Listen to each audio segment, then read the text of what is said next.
Bismillahirrahmanirrahim. Assalamualaikum warahmatullahi wabarakatuh. Alhamdulillahirabbil alamin wal aqibatu lil muttaqin wa la udwana illa 'alal zalimin. Asyhadu an la ilaha illallah wahdahu la syarikalah wa asyhadu anna Muhammadan abduhu wa rasuluh sallallahu alaihi wasallam la nabiyya ba'dah. Pada pagi hari yang berbahagia ini kembali kita bertemu dalam keadaan yang baik. Pada pagi yang berbahagia ini saya akan menyampaikan tentang fadlul ilmi wa ahluhu, yaitu keutamaan ilmu agama dan juga orang-orang yang memiliki ilmu. Ya, saya ambil dari kitab Sahih Wasail Rasul.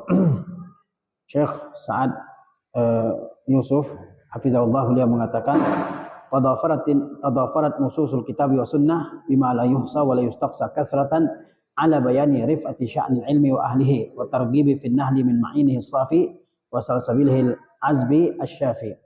Beliau mengatakan bahwa nas-nas Alkitab dan sunnah ya yang menerangkan tentang keutamaan ilmu sangat banyak sehingga tidak bisa dibatasi, tidak bisa dihitung. Begitu juga dengan nas-nas Al-Qur'anul Karim dan sunnah Nabi SAW yang menerangkan tentang keutamaan mengambil ilmu dari sumbernya yang jernih, dari mata airnya yang segar dan menyembuhkan.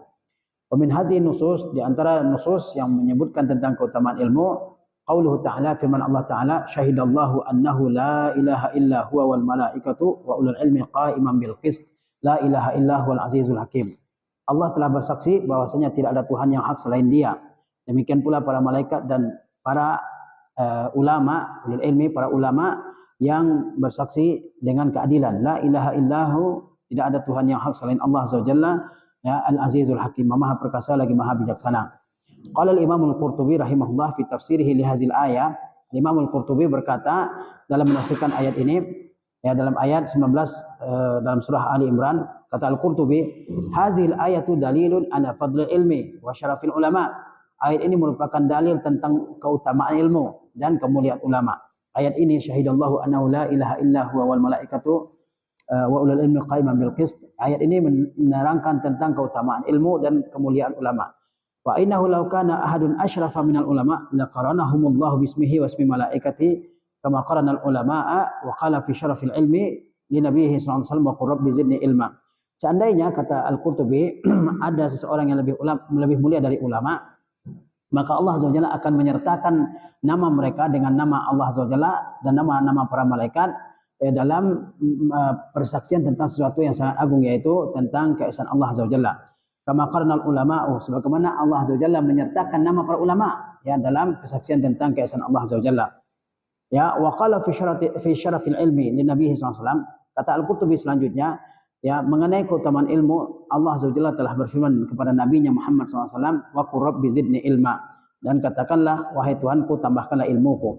Walau kana syai'un asyrafa minal ilmi, ya, kalau seandainya ada sesuatu yang lebih mulia dari ilmu, la amarallahu ta'ala nabiyahu an yas'alahul mazida minhu, maka Allah Azza wa Jalla pasti memerintahkan nabinya untuk memohonkan tambahan terhadap sesuatu tersebut. Kama amara an yastazidahu minal ilm, sebagaimana Allah Azza wa Jalla memerintahkan nabinya untuk memohon tambahan ilmu. Jadi ayat 19 surah Ali Imran, syahidallahu annahu la ilaha illahu, sampai akhir, itu adalah ayat yang menunjukkan tentang kemuliaan ulama, tentang keagungan para ulama. Karena kalau ada yang lebih mulia, lebih agung daripada para ulama, maka Allah Azza wa Jalla pasti menyertakan nama mereka dalam hal yang sangat agung, yaitu tentang keesaan Allah Azza wa Jalla. Sebagaimana Allah Azza wa Jalla menyertakan nama para ulama dan nama para malaikat beserta namanya dalam keesaan Allah Azza wa Jalla.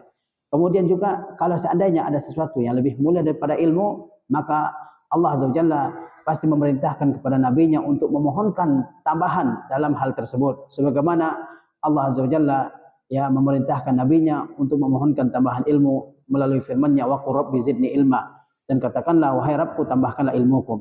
Seandainya ada sesuatu yang lebih mulia dari ilmu, pasti Allah Azza wa Jalla perintahkan nabinya untuk memohonkan tambahan dalam hal tersebut. Ya, ini ayat pertama yang menjelaskan tentang keutamaan ilmu.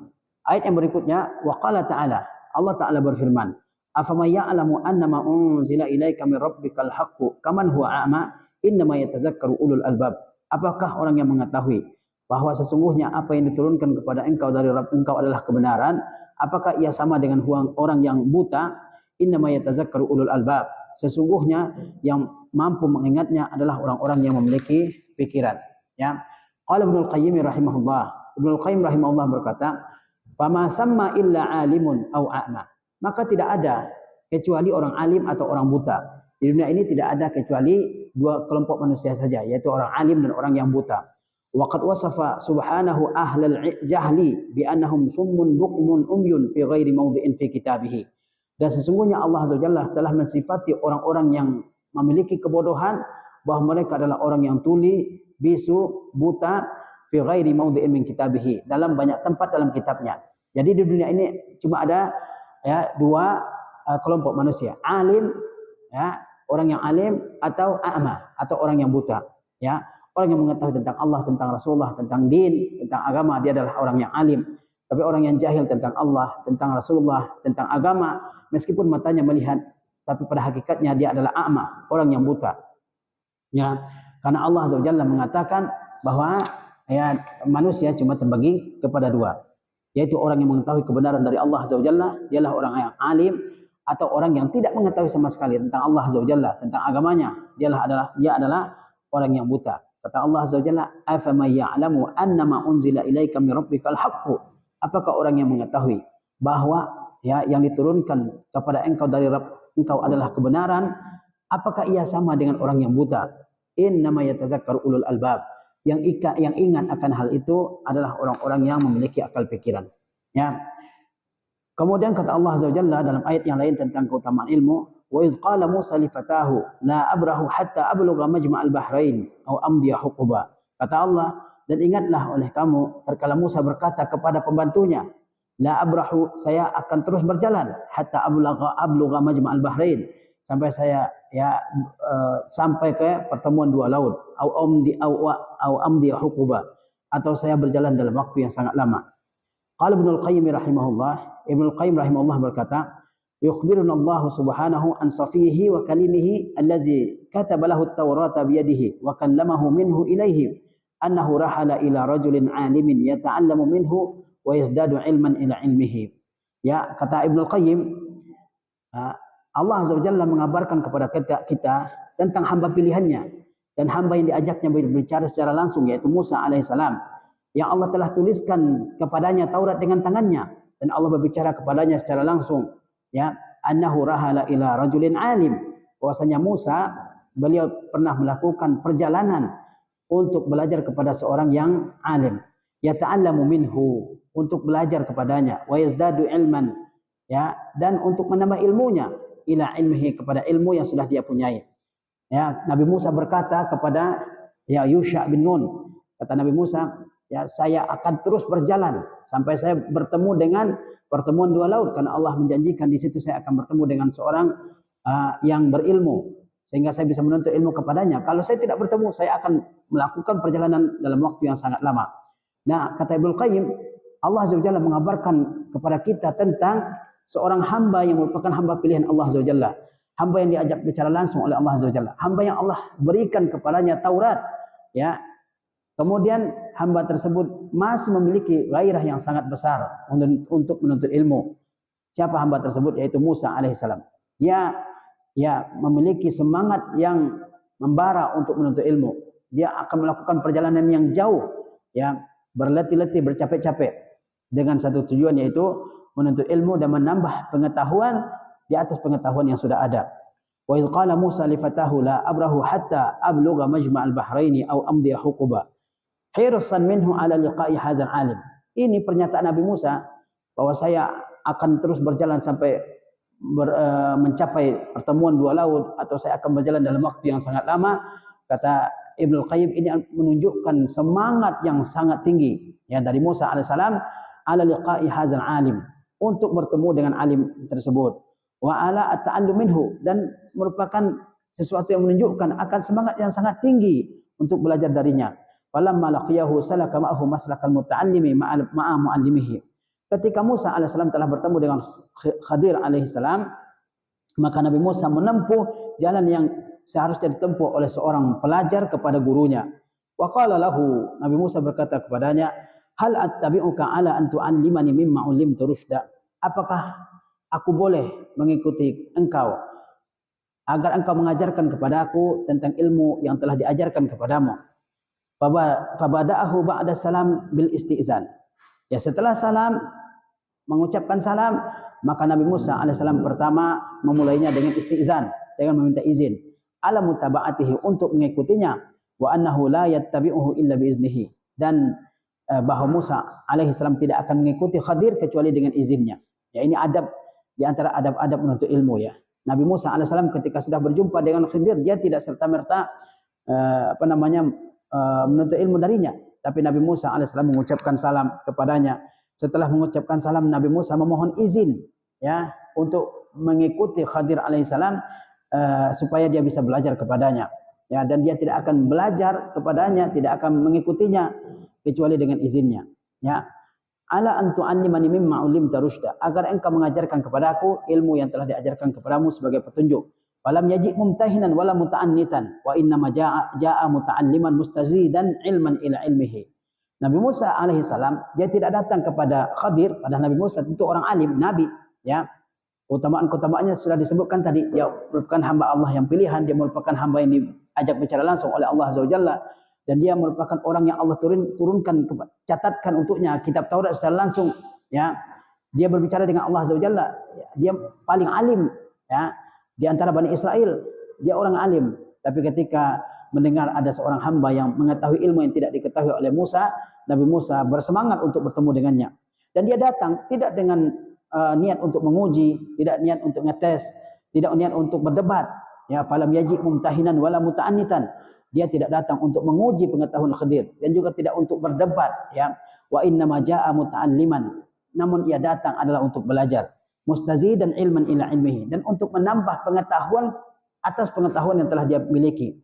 Wa kafa bihadza fadlan wa syarafan lil ilmi, dan cukuplah ini sebagai kelebihan dan kemuliaan bagi ilmu. Fa inna nabiyallah, ya, sesungguhnya Nabi Allah Musa alaihissalam, wa kalimahu, dan orang yang diajak bicara langsung oleh Allah Azza wa Jalla, safara wa rahala hatta laqiyan nasaba min safarihi, bahwa beliau pernah melakukan safar dan melakukan rihlah, perjalanan panjang, hingga ia menemukan keletihan dari perjalanannya. Fi ta'allumi thalasi masail, dalam mempelajari 3 masalah saja. Min rajulin alim, dari seorang yang alim, yaitu Khadir alaihissalam. Ini cukup sebagai kemuliaan dan keutamaan ilmu, bahwa Nabi Musa alaihissalam seorang hamba pilihan Allah Azza wa Jalla, dia melakukan perjalanan yang jauh, dia melakukan safar yang panjang untuk belajar 3 perkara kepada orang yang alim, yaitu Khidir alaihissalam. Walamma sami'a bihi lam yaqir lahu qararun hatta laqiyahu. Ketika Nabi Musa alaihissalam mendengar seseorang yang memiliki ilmu, maka dia tidak tenang hatinya sampai ia melakukan perjalanan dan bertemu dengannya. Wa talaba mutaba'atahu wa ta'limahu, dan ia meminta untuk menjadi pengikutnya dan minta untuk diajari. Ya, ini adalah keutamaan yang sangat luar biasa. Seorang alim, Musa alaihissalam, dia mendengar ada seorang yang mengetahui hal-hal yang tidak dia ketahui, ya, dan dia pun timbul niatnya yang sangat besar dalam hatinya untuk melakukan perjalanan bertemu dengan orang tersebut. Padahal dia belajar 3 masalah yang Allah sebutkan dalam surah Al-Kahfi. Ya, ini menunjukkan kepada kita, walaupun kita sudah punya ilmu sedikit, namun kita harus terus menambah pengetahuan kita. Jangan cukupkan dengan yang sudah ada. Terkadang seseorang yang sudah belajar, punya pengetahuan, dia mencukupkan dengan yang sudah ada. Ya, dia tidak mau lagi belajar. Dia tidak mau lagi menambah pengetahuannya. Musa alaihissalam, dia memiliki pengetahuan tentunya, tapi beliau tetap menambah ilmunya ketika mendengar seseorang mengetahui apa yang tidak dia ketahui. Ya. Kemudian keutamaan ilmu selanjutnya dari hadis Rasulullah SAW. Qala sallallahu alaihi wasallam, "May yuridillahu bihi khairan yufaqihu fid din." Barang siapa yang Allah kehendaki kebaikan padanya, Allah buat dia paham dalam ilmu agama ini. Wa inna ma ana qasim wallahu yu'ti. Kata Nabi selanjutnya, saya adalah hamba Allah yang membagi-bagikan. Jika ada harta yang Allah berikan kepada umat Islam, kepada Nabi SAW, beliaulah yang memberikan kepada para sahabat. Ya, tentu dengan alasan-alasan tertentu yang diketahui oleh Rasulullah SAW. Wallahu yu'ti. Pada hakikatnya Allah Azza wa Jalla memberikan. Walan tazalu hazil ummatu qa'imatan ala amrillah la yadruhum man khalafahum hatta ya'tiya amrullah. Dan umat ini akan senantiasa tegak di atas perkara Allah, di atas agama Allah. Tidak dibahayakan oleh orang yang menyelisih mereka sampai datang ketentuan Allah Azza wa Jalla. Qala al-Hafiz Ibnu Hajar rahimahullah taala fil Fath, Al-Hafiz Ibnu Hajar rahimahullah, beliau berkata dalam Al-Fath, Fathul Bari, hadzal hadis mustamilun ala thalathati ahkam. Kata Al-Hafiz Ibnu Hajar, hadis ini, hadis may yuridillahu bihi khairan, itu mencakup 3 macam hukum. Ahaduha fadlul at-tafaqquh fid din. Yang pertama, fadlul tafaqquhi fid din, yaitu keutamaan yang mendalami ilmu agama. Di mana Rasulullah SAW mengatakan, barang siapa yang Allah kehendaki kebaikan kepadanya, Allah buat dia mengerti ilmu agama ini secara mendalam. Ini kita yang Allah berikan taufik untuk menuntut ilmu agama. Itu tandanya Allah menginginkan kita menjadi orang-orang yang baik dalam kehidupan kita di dunia dan di akhirat. Nah, oleh sebab itu kita harus manfaatkan yang nikmat Allah tersebut sebaik-baiknya untuk menuntut ilmu. Jangan disia-siakan dan jangan berhenti. Banyak orang yang sudah menuntut ilmu 1 tahun, 2 tahun, 3 tahun, dirasa pengetahuan dasar-dasarnya sudah cukup, dia berhenti. Kemudian dia pindah mempelajari ilmu-ilmu yang lain, ya, ilmu-ilmu umum. Kemudian dia lupakan sama sekali dan dia sudah puas dengan ilmu agama yang sudah dia peroleh selama 3 tahun di tingkat sanawiyah misalnya. Padahal kata Rasulullah SAW, barang siapa yang Allah kehendaki menjadi orang baik, Allah buat dia paham, ya, tafaqquh fid din, benar-benar memahami agama ini secara mendalam, secara detail, ya. Siapa yang tidak mau Allah inginkan kebaikan kepadanya, siapa yang tidak mau Allah jadikan dia sebagai orang yang baik. Jadi hadis ini, hadis mayuridillahu bi khairan yufaqihu fid din, mencakup 3 hukum kata Ibnu Hajar dalam Fathul Bari. Yang pertama, keutamaan berdalam-dalam dalam perkara agama ini. Ya, yang kedua, anal mu'ti fil haqiqati huwallah, bahwa yang memberi pada hakikatnya adalah Allah Azza wa Jalla. Yang ketiga, anna ba'd hazil ummah yabqa 'alal haqqi abadan, bahwa sebagian dari umat ini akan tetap dalam kebenaran selama-lamanya. Islam tidak akan bisa dihapus selama-lamanya dari muka bumi ini. Mungkin bisa hilang dari suatu tempat, ya, sebagaimana Islam hilang dari Spanyol, ya, tapi Islam tidak akan bisa dihapus selama-lamanya. Dan umat Islam ini mungkin ada yang tersesat jalannya, tapi apakah semua umat Islam akan tersesat? Tidak. Pasti ada orang-orang yang akan selalu berada di atas kebenaran. Kata Rasulullah, walan tazala hazil ummah qa'imatan ala amrillah, bahwa umat ini pasti akan ada yang tetap berada di atas jalan Allah Azza wa Jalla. Kemudian kata Ibnu Hajar, fal awwalul la'iqun bi abwabil ilmi. Yang pertama yaitu mayyuridillahu bihi khairan yufaqihu fid din, itu sangat sesuai dengan masalah bab-bab ilmu. Ya, bagian pertama dari hadis ini itu adalah sangat sesuai dengan masalah-masalah ilmu, bahwa orang yang Allah inginkan kebaikan kepadanya, Allah jadikan dia mengerti ilmu agama. Ini adalah kebaikan yang luar biasa. Betapa banyak kita lihat orang-orang yang tidak mengerti sama sekali tentang ilmu agama ini. Mungkin dia bergelar profesor, bergelar doktor, S3 dan seterusnya dalam suatu bidang pengetahuan duniawi, tapi dalam masalah agama mungkin pengetahuannya masih setingkat anak TK. Wuduknya enggak benar, tata cara salatnya enggak benar, zikir-zikir dalam salat dia tidak tahu, baca Al-Qur'an mungkin dia tidak tahu. Ya, sebab-sebab ya janabah, tata cara mandi junub pun dia mungkin tidak tahu. Banyak kita lihat dalam kehidupan kita sekarang ini. Ya, maka kita yang Allah Azza wa Jalla ya berikan ya tuntunan untuk menuntut ilmu agama ini adalah karunia yang luar biasa. Jaga karunia ini, teruskan menuntut ilmu. Wa tsani la yakun bi qismi sadaqat. Yang kedua yaitu wa ana qasimun wallahu yu'ti. Ini ya sangat sesuai dengan masalah pembagian-pembagian sedekah. Wa tsaliku la yakun bi zikri asyratis sa'ah. Dan yang ketiga sesuai dengan keterangan tentang tanda-tanda kiamat. Jadi hadis yang mulia ini mayuridillahu bi khairan sampai akhir itu mencakup 3 masalah besar ini, tentang keutamaan ilmu, tentang pembagian-pembagian sedekah, bahwa Rasulullah hanya membagikan dan Allah yang sebenarnya memberikan, dan yang ketiga adalah tentang tanda-tanda kiamat. Ya. Kemudian ya di antara yang menerangkan juga keutamaan ilmu adalah hadis yang diriwayatkan oleh Abu Darda. Beliau berkata, saya mendengar Rasulullah SAW bersabda, man salaka tariqan yaltamisu fihi ilman, sahalallahu lahu tariqan ilal jannah. Barang siapa yang menempuh satu jalan untuk mencari ilmu dengan jalan tersebut, maka Allah akan mudahkan baginya jalan menuju surga. Wa innal malaikata la tadau ajnihataha li talibil ilmi ridwan bima yasna. Dan sesungguhnya para malaikat benar-benar meletakkan sayap-sayapnya untuk penuntut ilmu karena senang dengan apa yang ia lakukan. Wa innal alima la yastaghfiru lahu man fis samawati wa man fil ardh. Dan sesungguhnya seorang alim, apa yang ada di langit dan apa yang ada di bumi benar-benar memohonkan ampunan untuknya. Hatta al-hitanu fil ma'i, sampai-sampai ikan di dalam laut. Wa fadlul alim 'alal 'abid ka fadlil qamari 'ala sa'iril kawakib. Dan keutamaan orang-orang yang alim di atas orang yang ahli ibadah seperti keutamaan bulan atas seluruh bintang-bintang. Wa innal ulama'a warasatul anbiya. Dan sesungguhnya para ulama adalah pewaris para nabi. Wa innal anbiya'a lam yuwarisu dinara wala dirhama. Dan sesungguhnya para anbiya tidak mewariskan dinar dan tidak mewariskan dirham. Innama warasul ilma. Sesungguhnya mereka para nabi hanya mewariskan ilmu. Faman akhazahu akhadha bihazzin wafir. Barang siapa yang mengambil ilmu tersebut, maka dia telah mengambil bagian yang paling banyak. Ini adalah hadis yang sangat luar biasa yang menerangkan tentang keutamaan orang yang menuntut ilmu. Pertama, Allah mudahkan jalannya menuju surga. Orang alim tidak sama dengan orang jahil dalam segi ibadah. Orang alim mendapatkan pahala yang begitu besar, sementara orang yang jahil pahalanya kecil.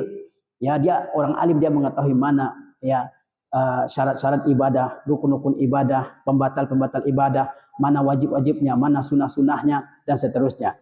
Ya, ini keutamaan yang pertama. Allah mudahkan jalan orang yang alim yang menuju surga. Kemudian malaikat meletakkan sayapnya terhadap para penuntut ilmu karena dia senang dengan apa yang dilakukan oleh penuntut ilmu. Makna malaikat meletakkan sayap bagi penuntut ilmu itu, kata Al-Khattabi, pertama malaikat membentangkan sayapnya. Yang kedua maknanya adalah para malaikat tawadhu kepada para penuntut ilmu karena mengagungkan penuntut ilmu tersebut. Kemudian makna yang lain adalah ketika ada majlis ilmu di mana ada pelajar, ada guru di situ yang pelajari ilmu agama ini, maka para malaikat turun dan singgah di tempat ilmu tersebut dan tidak terbang. Itu di antara makna malaikat meletakkan sayapnya bagi penuntut ilmu. Kemudian apalagi keutamaan bagi penuntut ilmu? Semua yang ada di langit dan yang ada di bumi, bahkan ikan di lautan, semuanya memohonkan ampunan bagi penuntut ilmu, bagi orang yang berilmu. Karena orang-orang yang berilmu mengajarkan kebaikan, ya, untuk mengajarkan supaya berlaku baik terhadap segala yang ada di langit, di bumi, terhadap ikan yang ada di lautan dan kepada semua makhluk Allah Azza wa Jalla. Kemudian kata Rasulullah, keutamaan orang alim seperti keutamaan bulan dibandingkan bintang-bintang yang lain. Bulan hanya ada satu. Ya, bulan hanya ada satu. Tapi bulan itulah yang paling bersinar di langit. Demikian pula kita lihat, orang alim di dunia ini memang tidak banyak. Sebagaimana bulan hanya ada satu. Orang alim itu langka. Ya, oleh sebab itu kalau kita sudah dibukakan jalan untuk menuntut ilmu, maka kita harus pergunakan kesempatan tersebut. Ya, kita harus pergunakan kesempatan tersebut. Dan kalau bulan bersinar, maka bintang-bintang yang lain kehilangan sinarnya. Kemudian para ulama adalah pewaris para nabi. Kita kalau dikatakan misalnya pewaris tahta kerajaan, itu bangganya luar biasa. Pewaris suatu kedudukan, maka kita akan bangga luar biasa. Bagaimana kalau kita orang yang alim menjadi pewaris para nabi? Ini adalah kebanggaan yang luar biasa. Tetapi para nabi tidak mewariskan harta benda. Yang diwariskan oleh para nabi adalah ilmu. Para nabi tidak mewariskan dinar, tidak mewariskan dirham, tapi yang diwariskan adalah adalah ilmu. Dan seseorang menjadi pewaris bagi orang lain adalah orang yang paling dekat dengan yang mewariskan. Kita mewarisi dari orang tua kita karena kita adalah orang paling dekat dengan orang tua kita. Menjadi pewaris nabi itu artinya kita orang yang paling dekat dengan Nabi sallallahu alaihi wasallam. Ya, karena Nabi SAW tidak meninggalkan kecuali orang-orang alim dari kalangan sahabat, dan selanjutnya sahabat meninggalkan ilmu kepada orang-orang yang hidup setelahnya. Kemudian barang siapa yang mengambil ilmu, mempelajari ilmu, maka sesungguhnya sudah mengambil bagian yang sangat besar. Ya, kita harusnya bersemangat untuk menuntut ilmu ini. Para ulama juga tidak ketinggalan untuk memotivasi kita untuk menuntut ilmu. Sebagaimana Al-Hasan Al-Basri, beliau mengatakan, talabul ilmi fi sigari kan naqsy 'alal hajar. Menuntut ilmu di waktu kecil itu seperti mengukir di atas batu. Ya, oleh sebab itu masa muda ini, masa-masa SD, masa-masa MTS, SMA, masa muda ini harus dimanfaatkan betul-betul untuk menuntut ilmu. Jangan disia-siakan. Jangan disibukkan diri kita dengan hal-hal lain. Sibukkan dengan ilmu. Itu seperti mengukir di atas batu. Mungkin ribuan tahun sebuah ukiran di atas batu masih abadi. Lihat ukiran-ukiran relief-relief yang ada di gunung-gunung, di gua-gua. Ribuan tahun, jutaan tahun masih terjaga dengan baik, masih bisa dipelajari oleh orang-orang yang datang pada zaman sekarang ini. Begitu pula dengan menuntut ilmu di waktu kecil. Apa yang kita hafal di waktu kecil? Al-Quranul Karim, hadis-hadis Nabi SAW, matan-matan ilmiah. Hingga hari ini ketika kita sudah tua, kita tetap ingat dengan hal-hal tersebut. Oleh sebab itu masa muda harus dimanfaatkan untuk belajar. Kemudian juga Al-Hasan ibn Ali, beliau berkata kepada anak-anaknya dan juga kepada keponakan-keponakannya. Kata Al-Hasan ibn Ali, ta'allamul ilma. Pelajarilah oleh kalian ilmu. Fa innakum in takunu sighara qaumin, karena sesungguhnya jika hari ini kalian adalah orang-orang kecil daripada suatu kaum, takunu kibarahum ghadan, maka esok akan menjadi orang-orang besar di antara mereka. Faman lam yahfaz falyaktub. Barang siapa yang tidak sanggup menghafal, hendaklah dia menulis. Jadi Al-Hasan bin Ali beliau mengatakan, pelajari oleh kalian ilmu. Itu dia katakan kepada anak-anaknya dan kepada keponakan-keponakannya. Karena jika hari ini kalian masih muda-muda, masih kecil-kecil, maka di kemudian hari kalian akan menjadi orang-orang besar. Jangan sampai menjadi orang-orang besar tidak ada ilmunya, ya. Tidak mengetahui mana ibadah yang wajib, yang sunnah, mana ibadah yang sunnah dan yang bid'ah dan seterusnya. Ya. Kemudian juga Ali bin Abi Thalib berkata kepada Kumail ibnu Ziyad. Kata Ali bin Abi Thalib, ya Kumailu, al-ilmu khairun minal mal. Wahai Kumail, sesungguhnya ilmu itu lebih baik dari harta. Kalau hari ini kita tawarkan ilmu dengan harta, maka kebanyakan orang memilih harta. Tapi kata Ali, ilmu lebih baik dari harta. Wal ilmu yahrusuka wa anta tahrisul mal. Ilmu menjagamu, sementara harta kamulah yang menjaganya. Wal ilmu hakimun wal malu mahkumun alaihi. Ilmu itu menjadi hakim, ya. Sementara harta dialah yang dihukumi. Wal malu tungkisuhun nafaqatu. Dan harta itu akan berkurang dengan dibelanjakan. Wal ilmu yazku bil infaq. Sementara ilmu akan bertambah kalau diinfakkan. Demikian beberapa keutamaan ilmu yang berasal dari Al-Quranul Karim, dari sunnah Nabi SAW, dan juga dari ucapan-ucapan para ulama. Dan masih banyak ucapan-ucapan yang lain dari kalangan ulama.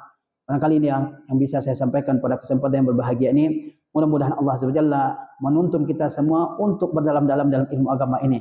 Tidak akan rugi orang yang menuntut ilmu. Dia akan berjaya di dunia dan di akhirat. Wassalamualaikum warahmatullahi wabarakatuh. Alhamdulillah.